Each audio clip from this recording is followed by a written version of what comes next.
Study IQ IAS, आपका selection हमारा mission.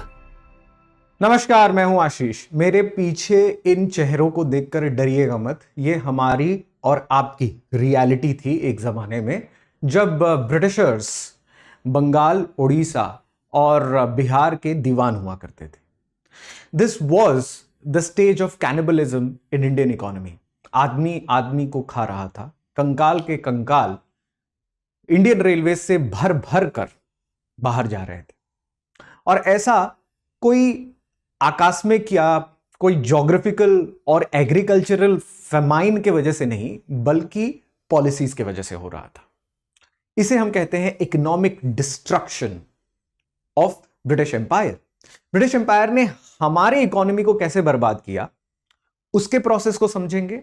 और साथ ही साथ जब वो अपने आप को ट्रेडर से एडमिनिस्ट्रेटर में कन्वर्ट कर रहे थे, पूरे मॉडर्न इंडिया की कहानी यही है कि ट्रेडर से अपने आप को एडमिनिस्ट्रेटर में कन्वर्ट करने वाले ब्रिटिशर्स ने हमारे देश की इकोनॉमी का क्या हाल किया, और पैरेलली यानी कि समानांतर तौर से उनकी इकोनॉमी पर क्या असर पड़ा। यह समझ अगर आपको आ जाए तो पूरी की पूरी मॉडर्न हिस्ट्री की गुत्थी जो है वो सुलझ कर खुल जाती है।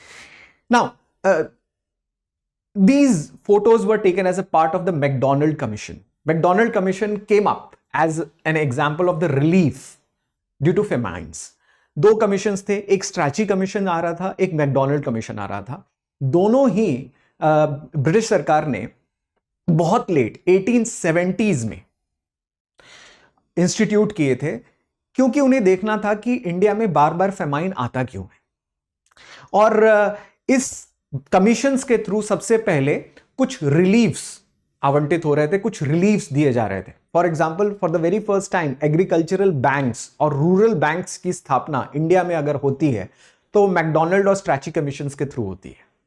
Not just that, they also set up an emergency relief corpus at around 1 crore rupees was set up for that. But this was too late as a process. तो process of economic destruction and ruin शुरू कैसे होता है, उसको समझाते हैं हमारे देश के एक बहुत ही जाने माने इकोनॉमिक हिस्टोरियन, साथ ही साथ ही was also a witness to history. मैं बात कर रहा हूं आरसी दत्त की, रोमेश चंद्र दत्त की, जिन्होंने 3 स्टेज ऑफ इकोनॉमिक एक्सप्लॉयटेशन हमें बताया। किसी भी इकोनॉमिक हिस्ट्री को पढ़ने के लिए 3 स्टेज का जानना बहुत जरूरी है। यह 3 स्टेज बताता है कि ब्रिटिशर्स ने हमें कैसे इकोनॉमिकली, आर्थिक तौर पर गुलाम बनाया।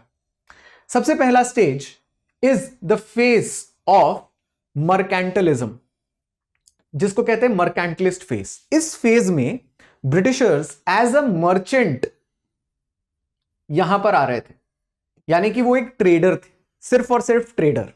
जैसे कि मैंने आपको बताया, पूरी मॉडर्न हिस्ट्री की गुत्थी यही है कि ब्रिटिशर्स अपने आप को ट्रेडर से एडमिनिस्ट्रेटर में कैसे कन्वर्ट करते हैं। So you have from 1757 to 1813। 1757 वही डेट है जब प्लासी का युद्ध हुआ।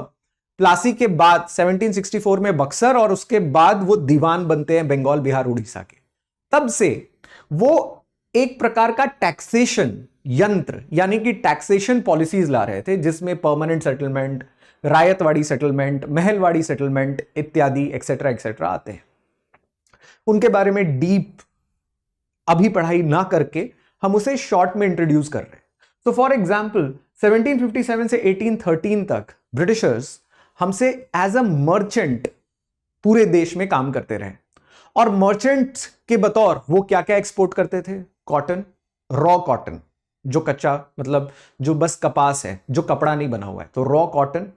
Then they used to export silk, they also used to export opium, indigo, salt Peter.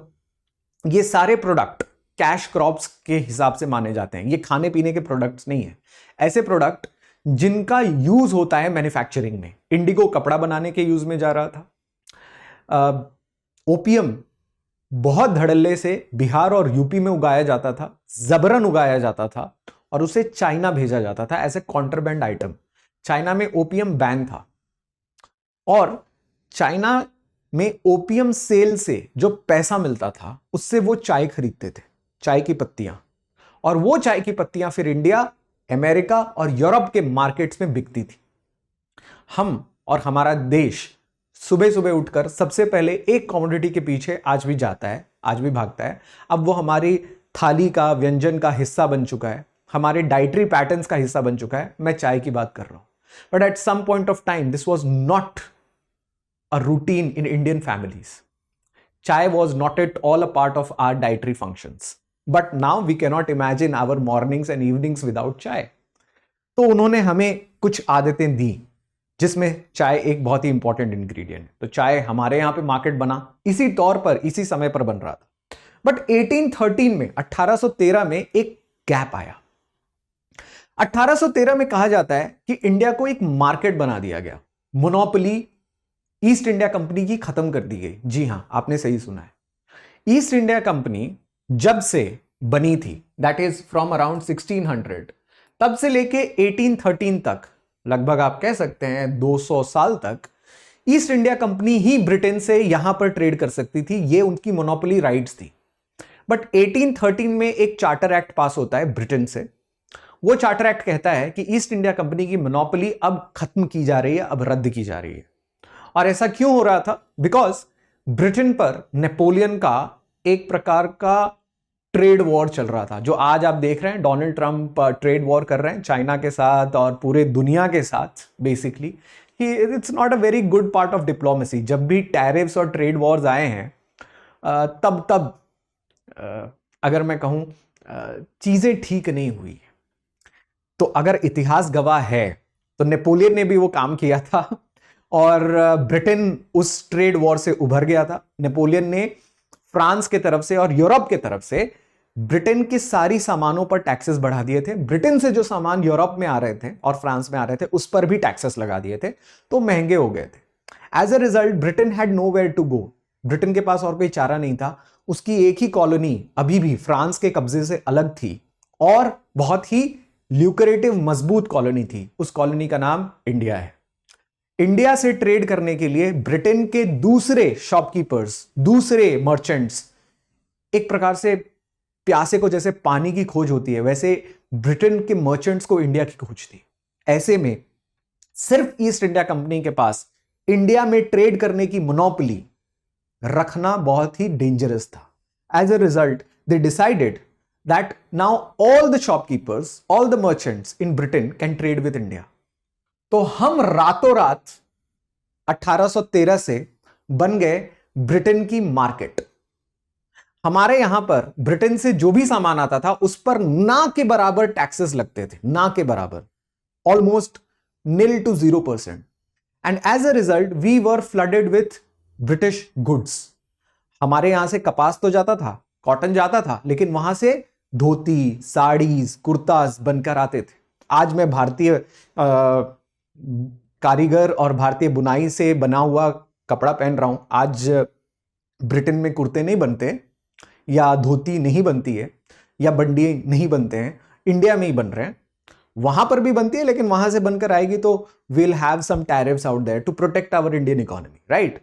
अब धोती कुर्ता कपड़े से बात आगे बढ़ चुकी है। Now we are talking about, let's say, electric mobility.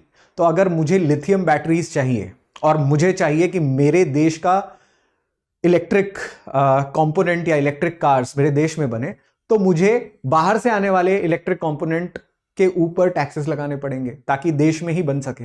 उसको हम कहते हैं प्रोटेक्शनिस्ट मेजर्स। हमारे देश में इस समय कोई प्रोटेक्शनिस्ट मेजर नहीं था, तो हम मार्केट बन गए। हमारी अपनी इंडस्ट्री, हमारी अपनी हैंडलूम, हमारे अपने कारीगर, हमारे अपने आर्टिजन्स भूखे मरने की कगार पर आ गए। और वो शुरू होता है 1813 से और ये चलता है 1857 तक। इस फेज को कहते हैं RC Dutt as laissez faire economy और द ओपन ट्रेड इकोनॉमी। हमारे ट्रेड को ओपन कर दिया गया, क्यों? ताकि ब्रिटेन के सामान बिकते रहें जनाब। इस प्रोसेस को बहुत सारे हिस्टोरियंस ये भी कहते हैं कि ठीक इसी टाइम पीरियड में, ठीक ये 19th सेंचुरी में ब्रिटेन भी इंडस्ट्रियलाइज हो रहा था। ब्रिटेन में भी इंडस्ट्रीज बन रहे थे और वो इंडस्ट्रियलाइजेशन हमने फ्यूल किया।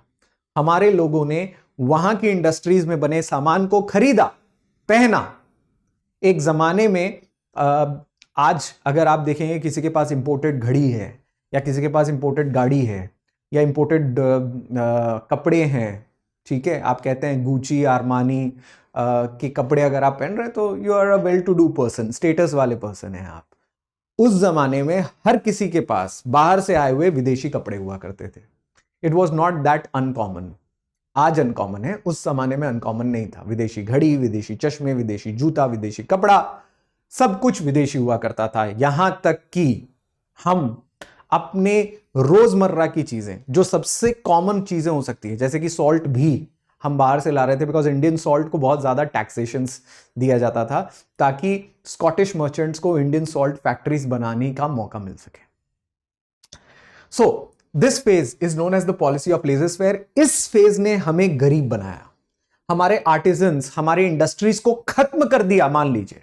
And the third phase is the phase of finance imperialism, जहां पर जब 1857 से 1947 के बीच में ईस्ट इंडिया कंपनी चली जाती है, तब ब्रिटेन डायरेक्टली रूल करता है। और इस टाइम पीरियड पे ब्रिटेन हमें लोन देता था। Loan for what? For irrigation, loan for infrastructure like railways, loan for law and order, law and order maintain कर रहे हैं उसके लिए भी लोन, सैलरीज जो हम ब्रिटिशर्स को दे रहे थे, सैलरीज वो भी हमारे यहां से डिडक्ट होता था, ट्रांसफर पेमेंट्स, पेंशंस, रेमिटेंसेस, ये सारी चीजें हमारे देश से जाती थी। लोन्स वो जबरदस्ती हमें देते थे, हमने कभी मांगा नहीं था, और उसका बहुत ज्यादा ब्याज लिया जाता था। यानी कि जो काम आज चाइना करता है अलग अलग देशों के साथ, श्रीलंका के साथ, बांग्लादेश के साथ, म्यांमार के साथ, अफ्रीका के साथ, पाकिस्तान के साथ, कि उन्हें लोन दो, लोन दो, लोन दो, लोन से उनको ढक दो, उसके बाद जब उनके पास लोन सर्विस करने के लिए पैसे ना हो, लोन्स का इंटरेस्ट चुकाने के लिए पैसे ना हो, तो वो अपनी देश की इंपॉर्टेंट इंफ्रास्ट्रक्चर को चाइना के हाथ 99 इयर्स के लीज पर गिरवी रख दे। आपका देश भी एक प्रकार से ब्रिटिशर्स के अंदर इसी प्रकार से जकड़ा हुआ था। इसको हम कहते हैं फाइनेंस इंपीरियलिज्म, जो आज चाइना प्रैक्टिस करता है, जिसको हम कहते हैं neo imperialistic policies of China. So this was also the finance imperialism. China कहीं बाहर से सीख के नहीं आया है, वो भी ब्रिटेन की लॉ बुक्स या ब्रिटेन के रूल बुक्स से देखकर बहुत कुछ सीख रहा है। Now this 3 phases was enough for us to be economically dependent on Britain। तो ये इकोनॉमिक डिपेंडेंस का एक इंपॉर्टेंट खांचा है। इसके बाद हमारा प्रोसेस शुरू होता है डी इंडस्ट्रियलाइजेशन का, यानी कि हमारे इंडस्ट्रीज को कैसे खत्म किया गया। जैसे कि मैंने आपको बताया 1813 में चार्टर एक्ट्स आते हैं। इस 1813 के चार्टर एक्ट की वजह से हमारे देश में बाहर से मैन्युफैक्चर्ड गुड्स आने लगे। लैंकाशायर और एक और जगह है मैनहट्टन, दोनों जगहों से, Manhattan in New York, from New York, Lancashire, Manchester from London, तो इन सारे जगहों से कॉटन के प्रोडक्ट्स आने शुरू हो गए इंडिया में, मैन्युफैक्चर्ड प्रोडक्ट्स आने शुरू हो गए। और ये सारे मैन्युफैक्चर्ड प्रोडक्ट्स हमारे ही देश के रॉ मटेरियल से बनते थे।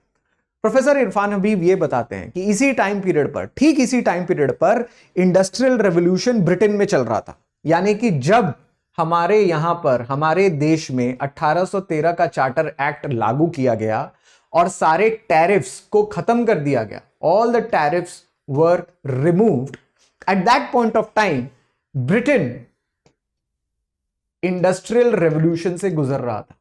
और इस इंडस्ट्रियल रेवोल्यूशन को हमने फंड किया। And what is the rate of that? According to Irfan Habib, India contributed at the rate of 7% per annum in capital accumulation of Britain. हर साल 7% की वृद्धि। आज अगर मैं आज की बात करूं तो आरबीआई ने बोला है कि 6.1% पे हम ग्रो करेंगे, और वो भी बहुत ही ऑप्टिमिस्टिक टारगेट माना जा रहा है जीडीपी का। आप समझ सकते हैं कि 1813 में या पूरे के पूरे 19th सेंचुरी के अर्लियर पार्ट में हमने 7% पर एनम के रेट पर यूरोप में कैपिटल एक्यूमुलेशन को फंड किया उस जमाने में। That tells you the economic deprivation that we went through. हम तो बाजार बन गए, और बाजार किसके प्रोडक्ट्स के? ब्रिटिशर्स के प्रोडक्ट के। ब्रिटिश मर्चेंट्स हमसे कमा रहे थे, हमारे ही चीजों को कम दाम में खरीद कर कमा रहे थे। फॉर एग्जाम्पल रॉ मटेरियल जो हम बेच रहे हैं, हम इंडिगो बेच रहे थे, हम कॉटन बेच रहे थे, हम सिल्क बेच रहे थे। आप कहेंगे सर इसका तो फायदा हमें हुआ होगा, लेकिन ऐसा नहीं था। खरीदार अगर मार्केट में एक हो तो बेचने वाले को फायदा नहीं होता है, बिकॉज उसके पास पावर है खरीदने की। वो चला जाएगा, आपका सामान नहीं खरीदेगा। आपको अपना सामान कम करना पड़ेगा, या आपको अपने सामान का दाम कम करना पड़ेगा। आपको असली दाम कब मिलता है? When there is a discovery of price, when there is an auction. किसी भी चीज की डिस्कवरी होती है प्राइस की, है ना, कि इस क्रूड तेल का भाव जो है इस वैल्यू में बिकेगा, बिकॉज उसके 5 खरीदार हैं मार्केट में। सोने का भाव 5 खरीदार हैं मार्केट में, तो कॉम्पिटिशन चलती है। लेकिन अगर एक खरीदार हो, इंडिया के प्रोडक्ट्स का एक ही खरीदार था, वो थी ब्रिटिश सरकार, ब्रिटेन, बिकॉज हम उनके गुलाम थे। हम फ्री मार्केट इकोनॉमी में जी नहीं रहे थे। Now that made India D industrialise. ये सेकेंड प्रोसेस है। And the final was the result in all of these. इस प्रकार के भयावह दृश्य आपको पूरे देश में देखने को मिलते थे। पर्टिकुलरली बंगाल में ये कहा जाता है, मैं हमेशा अपने क्लासेस में एक एग्जाम्पल देता हूं, कि हिटलर ने तो 6 मिलियन ज्यूज के कत्ल का इल्जाम था उनके ऊपर, ठीक है, लेकिन ब्रिटिशर्स ने अपने पूरे कार्यकाल में from 1757, although they were in India from around 1608, 1608 से ही वो इंडिया में थे, लेकिन तब से वो मर्चेंट के तौर पर थे। तो अगर मैं कहूं कि जब से वो एडमिनिस्ट्रेटर के तौर पर आए 1757 से लेके 1947 तक, 1 2 3 4 5 6 7 8 10 15 20 मिलियन नहीं, आंकड़ा दिया जाता है 40 मिलियन का, 40 मिलियन के आसपास का आंकड़ा दिया जाता है, जिसको ब्रिटिशर्स ने डायरेक्टली और इनडायरेक्टली भूखमरी के चपेट में ढकेला। Famine, plague was a very common occurrence in the eastern part of India. Bengal में लगातार फेमाइंस आते रहे, यहां तक कि जब सेकेंड वर्ल्ड वॉर चल रहा था, वो लेटेस्ट फेमाइन था। सेकेंड वर्ल्ड वॉर के टाइम 1942 के टाइम कलकत्ता में लोगों के पास खाने के लिए चावल नहीं थे। Can you imagine? चावल नहीं थे। और उस समय ब्रिटिशर्स के पास फेमाइन का स्टॉक तो था, लेकिन वो स्टॉक डाइवर्ट कर दिया गया सोल्जर्स को, ताकि वो फ्रंट पर वॉर लड़ सके। That was the very clear contrast and if you can say importance to what Britishers hold it as is the most primary job, कि लोगों से यहां से जितना हो सकता है टैक्सेस वसूल करना है, उनको खेती बाड़ी से हटा देना है, बिकॉज खेती करना was no longer profitable venture. ठीक है, मैंने आपको 3 एग्रीकल्चरल लैंड सेटलमेंट की बात बताई, परमानेंट सेटलमेंट, रायतवाड़ी, महलवाड़ी, इनके बारे में और कभी फिर चर्चा करेंगे डिटेल में। बट दिस पॉलिसीज कि एक तरफ से आप टैक्सेस इतना निचोड़ लो कि लोगों के पास खाने के लिए पैसा ना रहे, दूसरी तरफ आप अपने इकोनॉमिक पॉलिसीज और टैरिफ पॉलिसीज के वजह से इंडिया की इंडस्ट्रीज, इंडिया की एग्रीकल्चर को खत्म कर दो, तो हम सिर्फ खरीदने वाले मुल्क बन के रह जाएंगे। आज भी हम मार्केट सिंड्रोम से ग्रसित हैं। India is a very big market, सब कहते हैं। इंडिया का एफएमसीजी मार्केट बहुत बूम करता है।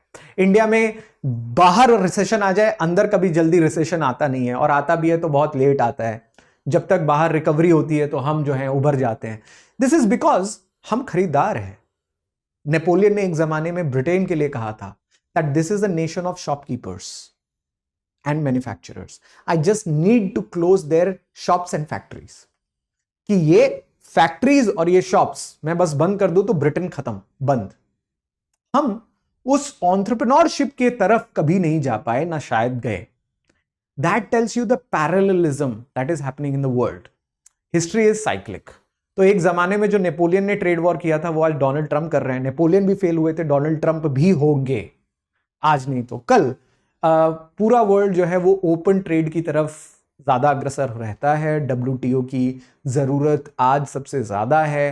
बट इसी परिप्रेक्ष्य में, इसी कॉन्टेक्स्ट में, अगर आप ब्रिटेन की इकोनॉमिक पॉलिसी विज़ इंडिया देखें, so we have suffered and we have gone through a lot more than any other nation out there. Maybe Africa has gone like us, but this tells you that we need to learn something from our history. I hope you enjoyed this session. Please follow more. Monday and Thursday, we are bringing such videos on UPSC CSE Study IQ channel. Thank you for watching this. If you have any queries, please connect with me at my Telegram channel, UPSC History Sheeters. I'll be more than happy to answer your questions. Thank you. Study IQ IAS, आपका selection हमारा mission.